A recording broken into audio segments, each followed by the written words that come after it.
Selamat datang di segmen analisa. Salah satu sahabat atau teman dari Vina yang masih menjadi pertanyaan dari masyarakat Indonesia adalah Linda.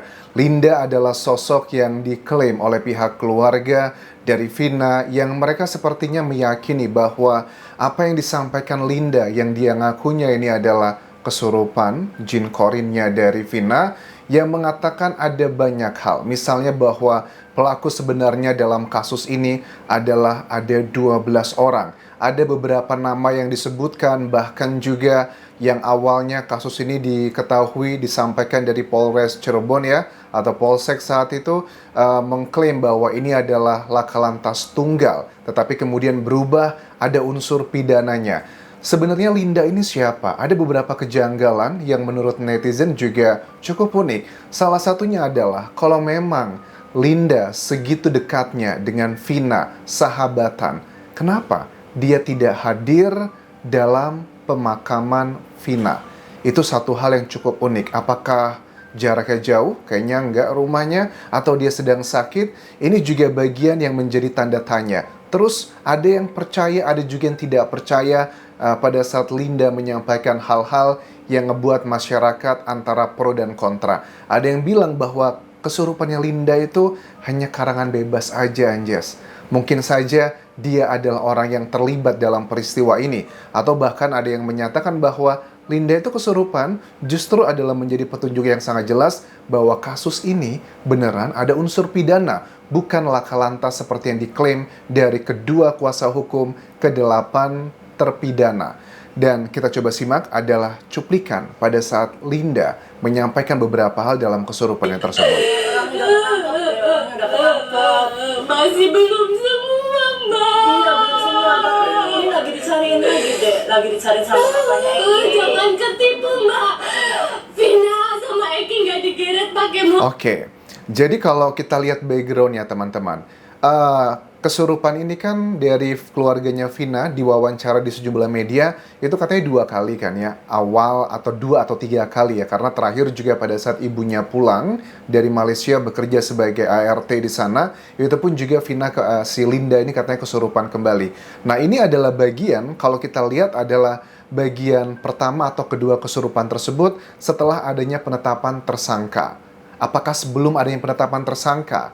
Karena memang di awal-awal kejadian yang curiga bahwa ini bukan sekedar laka lantas tunggal, bukan cuma dari pihak keluarganya Vina, dari pihak keluarganya Eki yang merupakan anggota polisi juga, Pak Rudiana, pun seperti keterangan dari kuasa hukum para terdakwa yang bilang bahwa Pak Rudiana ini pun pada saat melihat kejadian tersebut dia sudah punya insting bahwa ini bukanlah laka lantas. Jadi ada 2 hal dari kedua pihak, semuanya yakin ini bukanlah laka lantas murni, tapi ada unsur pidana di situ. Tapi tangannya dipukul pakai balok, Mbak.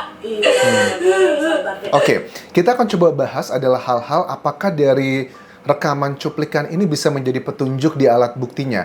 Menurut aku penting, terlepas kalian percaya atau tidak, karena ada dikatakan dipukul pakai balok. Maksudnya gimana? Ini akan dihubungkan dengan data visum dan juga otopsi. Karena ini adalah bagian yang menurut aku menjadi tantangan dari Polri dan juga penyidik mengecek kemampuan mereka dalam scientific investigation.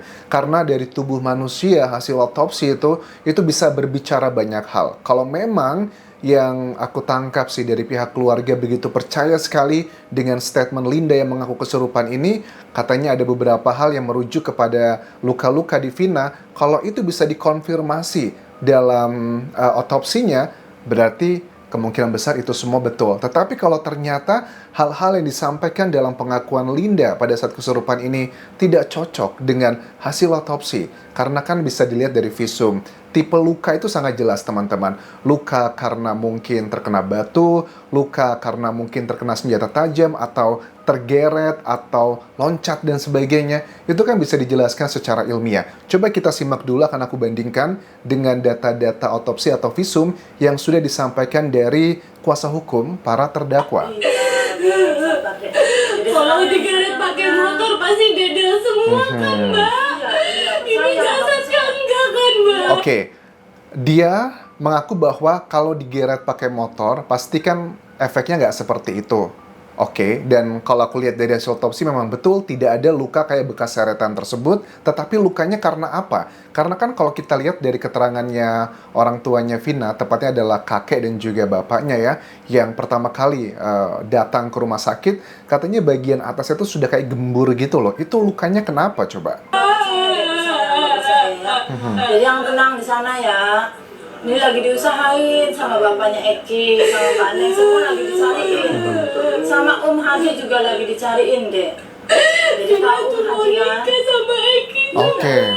Tahu. Tadi sampai aku lanjutkan lagi di bagian tadi kan dia mengatakan adalah kena balok ya. Apakah balok itu karena ada beberapa kasus kayak kasus di Subang teman-teman. Ada kan salah satu petunjuknya adalah tipikal luka dari korbannya. Kan kalau tipikal luka itu apakah itu dari balok? Balok kan bentuknya ada khasnya ya. Terus juga dengan semen atau dengan apa yang jalanan itu kan dugaannya adalah antara balok seperti keterangan dari yang kesurupan ini atau terkena aspal. Nah, itu kan bisa dilihat dari foto-foto yang sudah diambil dari jenazahnya Vina di bagian tertentu. Apakah ini adalah khas karena balok? Kalau balok kan pasti bakal ada kayak ujung-ujungnya yang cukup runcing atau yang tajam atau yang seperti apa. Ini kan bisa ada khasnya, bisa dijawab dalam scientific investigation tersebut. Nah, bagian berikutnya ini juga mengenai urusan pribadi. Katanya menurut si Linda yang kesurupan ini, dia bilang katanya bahwa kami tuh mau nikah katanya. Hah? Semudah itu? Vina tuh udah mau serius sama Eki, Mbak. Udah mau serius sama Eki. Vina mau ketemu Mama, Mbak. Oke. Mama di sana nangis aja kasihan. Mamanya sedang di Malaysia sebagai ART konteksnya. Pikiran mama di sana nggak ada siapa-siapa deh. Mama di sana nggak ada siapa-siapa. Mama cari duit buat Vina, Iya. nggak dibunuh sama orang. Mama makanya di sana pingsan terus mama deh. Mama di sana yang tenang, dedenya juga ya. Mbak, matiin semua, Mbak. Matiin semua. Jadi- Mbak matiin semua. Dendam, Mbak. Mbak matiin semua buat Katanya suaranya tuh mirip banget sama Vina menurut orang tuanya, bapaknya. Yang kabur ke Jakarta, jangan lupa Mbak itu otaknya, Mbak itu. Oke, ada yang kabur ke Jakarta setelah adanya penetapan 8 tersangka saat itu ya konteksnya, ada yang kabur ke Jakarta. Anak itu anaknya polisi, Mbak. Egi anaknya polisi. Nggak tahu kalau yang Egi anaknya. Oke, jadi ada yang kabur ke Jakarta, tapi nggak tahu dia anaknya polisi atau bukan. Tapi itu anaknya polisi yang kabur ke Jakarta. Tapi kalau Egi itu nggak tahu apakah dia anak polisi atau bukan. Menurut versinya Linda yang kesurupan. Polisi apa enggak, Vina nggak kenal, tapi dia suka sama Vina. Setiap Vina dibawa ke situ sama Egi, pasti tuh Egi tuh ngeliatin Vina terus. Di HP-nya Vina ada fotonya. Oke, jadi itu adalah, aku yakin kalian sudah melihat semuanya bahwa menurut dia ada 12 orang tersangka. Sebenarnya kalau secara ilmiah ya, kesurupan itu kan bukan berarti ada makhluk asing masuk ke tubuh tersebut. Secara ilmiah itu adalah ada penjelasannya sih. Karena mungkin ngerasa bersalah atau kesedihan yang begitu mendalam. Tetapi ya sudahlah, untuk bagian ini adalah sebuah keyakinan, aku menghargai tersebut. Tetapi coba kita kembali lagi ke awal. Apakah ada statement-statement yang disampaikan dari Vina yang masuk ke tubuhnya Linda katanya, itu sesuai dengan petunjuk alat bukti, terutama tubuh manusia kan bisa berbicara ya kalau sudah dilakukan otopsi. Nggak diseret tapi dipukul sama balok, ini kemungkinan besar ada yang sama karena memang keterangan dari hasil visumnya salah satu bagian dikatakan bahwa ini lukanya adalah karena benda tumpul. Tapi benda tumpul ini kan apakah pure murni hanya untuk si Eki saja atau Vina juga ada ke sana? Ini yang kita sedang nantikan ya dari Polda Jawa Barat, karena dari awal kasus ini muncul pun Polda Jawa Barat sudah menangani kasus ini walaupun sudah banyak pergantian Kapoldanya atau Dirkrimumnya, itu pasti sudah banyak sekali. Nah, Egi itu mau nolongin. Ada satu statement dalam video ini yang mengatakan bahwa Egi itu mau nolongin aku, tapi kemudian dia dibegitukan. Bahkan Egi itu dipaksa katanya untuk melihat hal yang begituan. Padahal katanya Vina, saya itu pun Egi Eki aja katanya nggak pernah nyentuh Vina. Eki disuruh ngeliatin waktu Dedek digituin. Jadi Eki dan Egi itu dua individu yang berbeda. Eki itu adalah kekasihnya Vina yang menjadi korban. Egi adalah dugaannya salah satu dari 3 orang yang masuk ke dalam DPO tersebut. Nah, aku serba salah teman-teman. Ini ada beberapa hal yang memang secara insting dari manusia, dari ya bapaknya Eki, bahwa ini bukanlah kecelakaan murni, tetapi ada unsur kesengajaan yang berurusan untuk ke pidana. Tetapi kalau kita lihat juga dari keterangan Saka Tatal yang sudah bebas, dia dengan tegas mengatakan dengan berbagai alibinya, saya nggak kenal, saya nggak tahu, saya cuma di framing dan sebagainya. Tapi kayaknya memang yang namanya kasus, yang namanya terpidana, kayaknya udah jadi hal yang biasa ya, bahwa mereka tidak mengakui perbuatannya. Ada banyak sekali loh, rata-rata ya, yang namanya ya napi pada saat sudah bebas, tapi dia masih tidak mengaku. Itu bukan hanya Saka Tatal aja, tapi masih banyak lagi. Tapi di sisi lain juga ada beberapa kejanggalan-kejanggalan pada saat Saka Tatal ini kan ditangkapnya juga ada yang berbeda. Salah satu yang sangat nyata dengan segala hormat, Saka Tatal, kemudian juga ada sejumlah saksi yang mengatakan bahwa dia itu ditangkapnya bukanlah di sebuah rumah yang katanya menjadi tempat persembunyian atau markasnya ke-7 orang yang menjadi tersangka saat itu, tetapi ditangkapnya di jalan.